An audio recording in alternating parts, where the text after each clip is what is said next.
everybody, welcome back to my channel. So it's been a long time since I've sat down and filmed. I kind of filmed one video, but it was like I was in a mood that day and it didn't work out. But thankfully this is still kind of the same video in a sense. So anyways, before we get into it, if you've been wondering where I've been, we've been working on selling our house, which we finally did. So I feel like I can finally sit down and film and not feel rushed in case we have to, you know, pick up and get out of the house for somebody to see it. Anyways, yeah. So we sold our house, we're working on building our house. Why am I whispering? Oh yeah, because my daughter's asleep.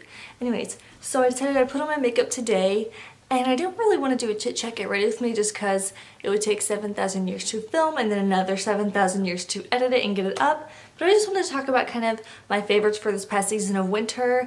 I know it's March, practically going into spring, but not in Nebraska. We like apparently 4-degree days when it feels like negative 20 outside. So I really hope I'm in focus. I think I am. If I'm not, anyways. So I didn't want to have too many products and I didn't want to have a whole lot of repeats. So these are just things that I used mostly on a daily basis. I kept going back to. I really loved how they worked on me, and yeah, let's just kind of talk about them. So the first thing I want to talk about is a L'Oreal True Match Lumi Glotion. I've been using this as my illuminating and hydrating primer after my MAC Fix Plus spray, which I actually used under and over my makeup today because my skin is dehydrated and it's not very happy with me. So on camera I look good, in person I'm just like, your skin girl. Anyways, this is great. This is more of that shimmery product, but it looks beautiful under makeup. If you put a lighter coverage foundation on and don't really cake it on, this will definitely shine through and look absolutely beautiful. It helps you look not dry and cakey during the day. And it's a great product. I love it. I've only worn it as like a primer. I've never mixed it in or worn it as like a cream highlight. I thought I'd try it today, but I really didn't want to screw it up when I was filming, so yeah. But love this product. And it actually has 1.35 fluid ounces, but yeah, I just really loved this stuff. As far as foundation goes, I mentioned before in a video the CYO Lifeproof that I wasn't sure if it was breaking me out. I'm not sure if I had a video go up after that, but this does not break me out. Whatever I was having was stress or hormones. Yay! Anyways, this is a really great $7 foundation. I think you can only get it online from Walgreens. I used the lightest shade 101, and it's a beautiful, like, buildable, light to medium coverage-ish. Like, you can build it up a little bit. Satin dewy finish. Looks absolutely beautiful and natural and skin-like on the face. And I've been wearing this like almost every day, and then when I want a bit more coverage, which I've been doing, I squeeze in just a little bit of my L'Oreal Infallible Total Cover Foundation. It's about 2 pumps of this to like a little squeeze of this. It's not much. This is just to bump up the coverage, but yeah. I've been loving these two together. They just look beautiful together on the skin and just wonderful. And I will say this does have a gray undertone, just to warn anybody who might be curious about that.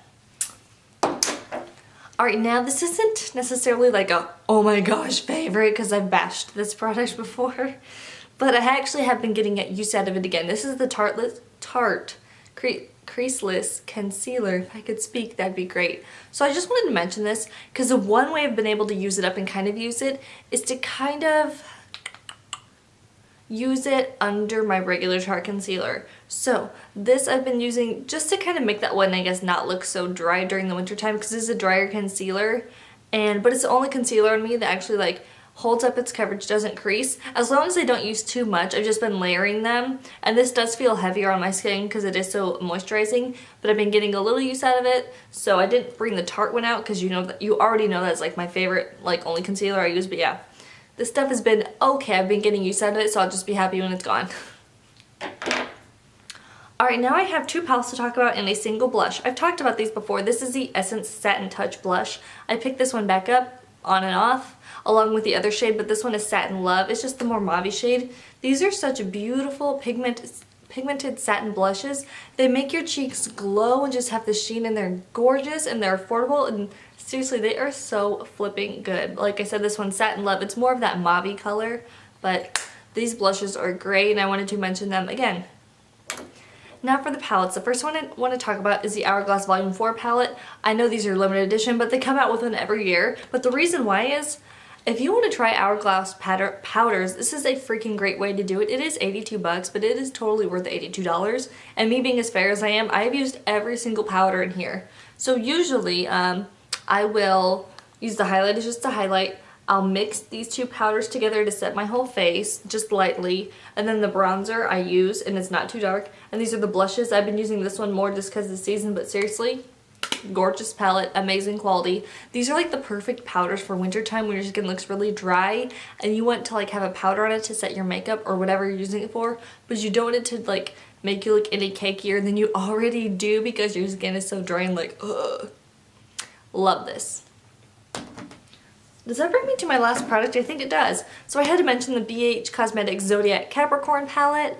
I bought this because of Lip Gloss Leslie. I watched her video and I was like, oh, it looks so good. Anyways, so now I'm so sad because my daughter nicked the highlight in here. If you can see that big old chunk, but oh my gosh, these shadows. I finally understand what people mean when they say something is buttery. Like this highlight, you touch it and you're like, oh my gosh. It is so soft, so pigmented, it's not dry at all, which can happen with baked formulas, especially with e.l.f. products if they're baked, but yeah. Amazing neutral palette, great for every day. It's not too chunky, it's not too big, it's just so flipping good. But yeah, so that is everything that I had for this video. I really hope you enjoyed watching. Give it a big thumbs up, don't forget to subscribe and hit that notification bell, and I'll see you guys in my next video. Bye!